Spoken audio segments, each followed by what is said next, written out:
Hello, welcome back to MidEast In-Depth, part of Levant TV's press reviews. A piece in The Economist looks at the forthcoming papal visit. The magazine questions if Jerusalem's bustling old city would be turned into a ghost town when Pope Francis comes to the Holy Land on May the 25th.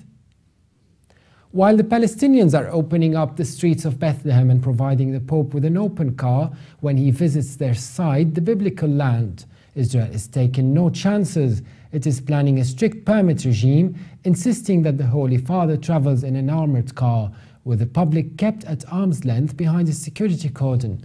Thousands of police are to be drafted in. The Pope wants to see the people, protests the papal spokesman, but Christians won't be able to see him. Israel is turning the holy sites into a military base.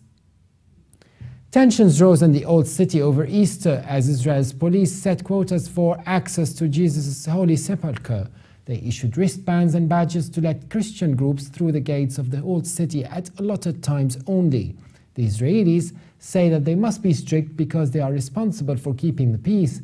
In 1834, hundreds were killed in stampede. This year's holy fire flared without injury, but Catholic priests suggest that Israel is using extra security measures to change the Old City's status, providing for unfettered access to Jews while limiting the number of Christian worshippers. Whereas the police held back Christian pilgrims, they say the priests, the gates were open wide for Jews celebrating Passover, which coincided this year with Easter. Nabil Shas, a confidant of the Palestinian President Mahmoud Abbas, said, "It is ridiculous that Israel opens Jerusalem for foreign tourists, while millions of Palestinian Christians and Muslims are being banned from entering their occupied capital." Israel has tried to sweeten the papal visit by agreeing to discuss whether Catholics can worship in the room above David's tomb on Mount Zion, where in the 13th century Franciscans declared that Jesus has his Last Supper there. The Vatican, for its part, has abandoned its demand for Jerusalem to be a corpus separatum or international city, in line with the UN resolution passed in 1947, just before Israel's creation. The Economist piece concludes Israelis say that the number of Christians in Israel is growing, whereas in the Palestinian territories and elsewhere in the Arab world it is shrinking. And in a move heralded by the Israelis as encouraging the integration of Christians in Israel, the army is planning to call up young Christians. It will be voluntary, says an army spokesman, noting the endorsement of a priest in Nazareth, Father Nadav, but most churchmen have condemned the move.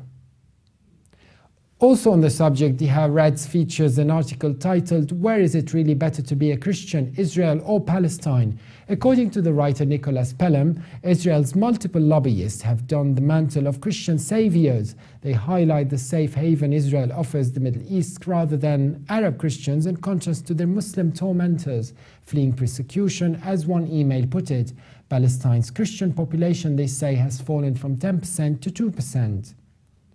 What they do not say is that Israel's population of native Christians has fallen by roughly the same amount, from 8% in 1947. In all of mandatory Palestine, it numbered 4% in 1948 and is now less than 2%. The reasons for the decline are largely the same. Jewish as Muslim birth rates are much higher. More importantly, while many Palestinians long to escape the yoke of occupation, Christian-led administrations from Beirut to Buenos Aires prioritize Christian applicants over Muslim ones. Very few Christians are appointed to senior positions by the Palestinian Authority, says one briefing, in what it perceived as routine discrimination. The president's spokesman, Nabil Abu Rudaine, is a Christian, so are two cabinet members for finance and tourism and two members of the PLO's executive committee. The deputy speaker of the Palestinian National Council, Konstantin Kurmush, is a priest. Pelham concludes by saying, "Before those Israel lobbyists send me another email celebrating Israel's integration of Christians and Palestinian persecution of them, perhaps they might take a leaf out of the Gospels. First cast the log out of your own eye, that you will see clearly to take the peck out of your brothers. Or for those who find it hard to take non-Jewish scriptures seriously, try Proverbs, deceive not with thy lips." And joining us today is UK-based journalist and filmmaker Yousef Al-Helou. Thank you very much for being on the show. You're welcome. Thank you for having me. The Israelis say that the number of Christians in Israel is growing, whereas in the Palestinian territories and elsewhere in the Arab world it is shrinking. This is despite a lot of regulations when it comes to Christian pilgrimage. My question is, where do you think the Christians will opt to go if there was a two-state solution in the near future? Well, I think, personally speaking, I think this is part of Israel's Hasbara campaign to beautify the image of Israel as a democratic country that promotes for coexistence, but it identifies itself as a Jewish state. Mm-hmm. And we know that Palestinian Muslims and Christians are denied the right of freedom of movement or to reach holy places of worship.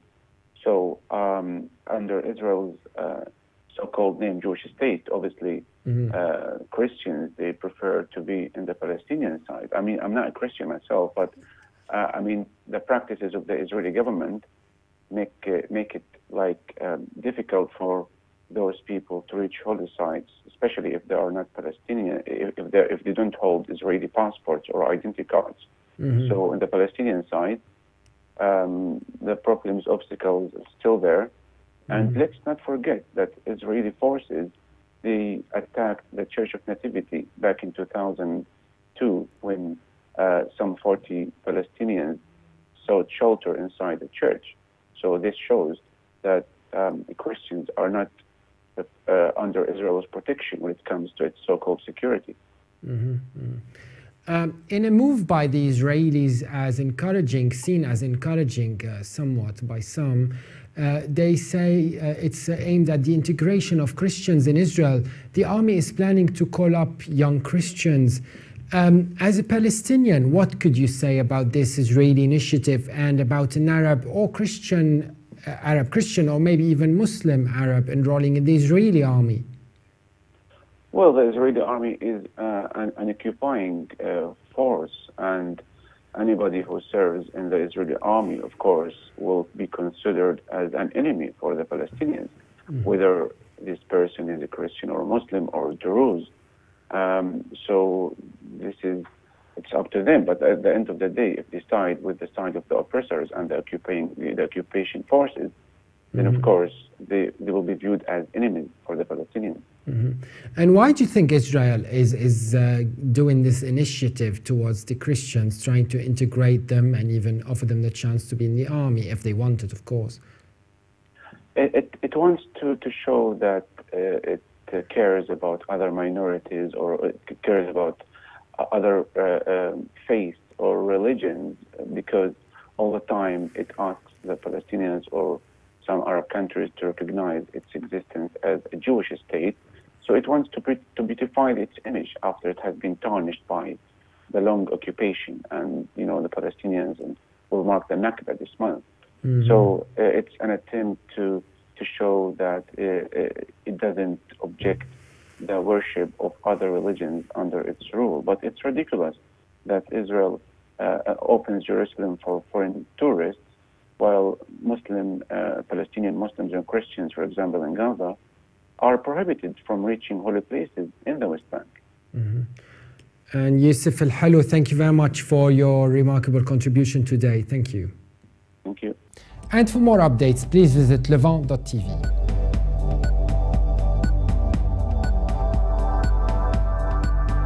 Thanks for watching, and bye for now.